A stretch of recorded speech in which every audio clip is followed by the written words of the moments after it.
எல்லாருக்கும் வணக்கம். நான் தனா சமையலேருந்து தனா பேசுகிறேன். இப்போ சன்னா மசாலா செய்ய போகிறேங்க. ரொம்ப சிம்பிளாகவும் ரொம்ப ஈஸியாகவும் சொல்லி தரப்போகிறேன்.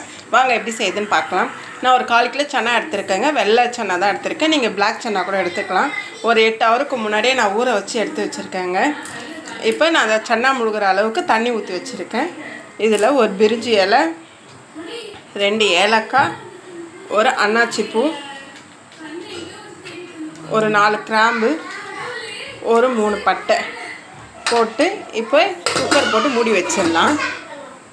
இப்போ நான் குக்கர் வச்சுருக்கேங்க. இப்போ ஒரு 3 விசில் வரட்டோங்க, அதுக்கப்புறம் பார்க்கலாம். ஒரு கடாய் வச்சுருக்கேங்க. அதில் வந்து ஒரு 4 டேபிள் ஸ்பூன் அளவுக்கு எண்ணெய் ஊற்றிருக்கேன். எண்ணெய் நல்லா காஞ்சிடுச்சுங்க. இப்போ ரஃப்பாக வந்து நான் ஒரு 2 வெங்காயம் நறுக்கி வச்சுருக்கேங்க. இப்போ அது இதில் போட்டுக்கலாம்.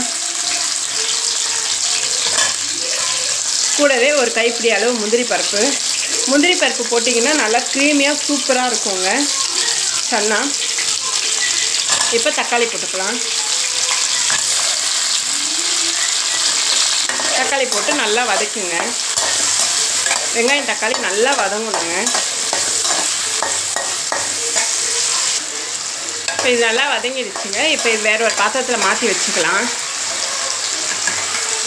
எண்ணெய் இல்லாத எடுத்துக்கோங்க.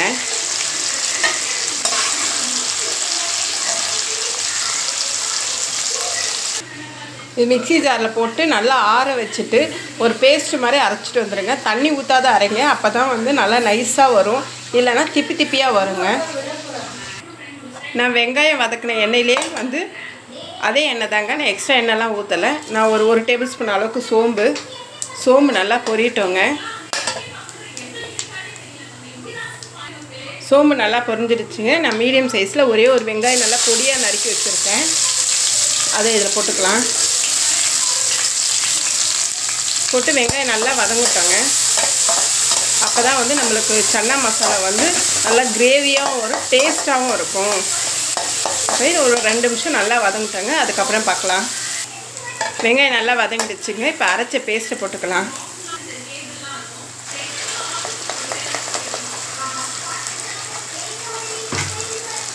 போட்டு இது நல்லா மிக்ஸ் பண்ணிக்கோங்க. இந்த வெங்காயத்தோடைய இந்த எண்ணெயோடு நல்லா வதங்கிட்டோங்க. கூடவே ஒரு ஸ்பூன் இஞ்சி பூண்டு பேஸ்ட்டு போட்டுக்கோங்க.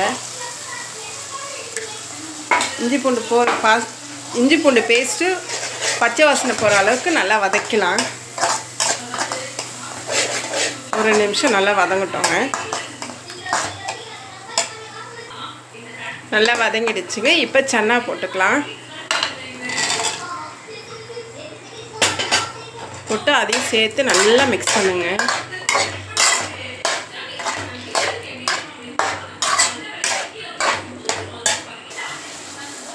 நல்லா வதங்கிடுச்சுங்க. இப்போ மிளகாத்தூள், உப்பு, மஞ்சத்தூள், கரம் மசாலா போட்டு அதையும் நல்லா மிக்ஸ் பண்ணிக்கோங்க. இந்த சன்னா கூடயே நல்லா மிக்ஸ் ஆகணும்.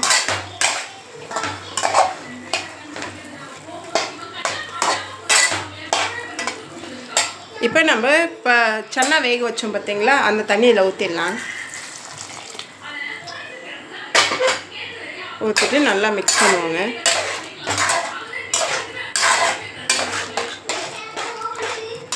இப்போ உங்களுக்கு எந்த அளவுக்கு கிரேவி வேணுமோ அந்த அளவுக்கு தண்ணி ஊற்றிக்கோங்க. இப்போ இதை நல்லா மிக்ஸ் பண்ணிக்கோங்க.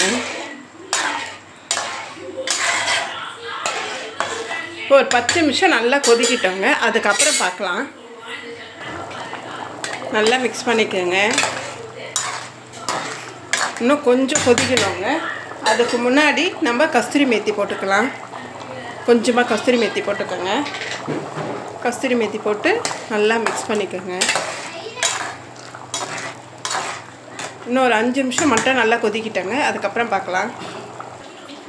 சன்னா கிரேவி ரெடி ஆகிடுச்சுங்க. இப்போ நம்ம கேஸ் ஆஃப் பண்ணிடலாம். இப்போ லைட்டாக கிண்டி விடுங்க. நான் சப்பாத்தி சுட்டு வச்சுருக்கேங்க.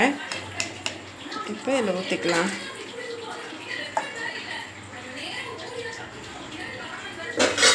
நல்லா புசுன்னு சப்பாத்தி சுட்டு நிறைய நெய் தடவிட்டு இதுமாரி சன்னா வச்சு சாப்பிட்டீங்கன்னா சூப்பராக இருக்குங்க. நீங்களும் ஒரு முறை ட்ரை பண்ணி பாருங்கள்.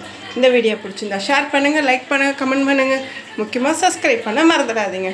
தேங்க்யூ.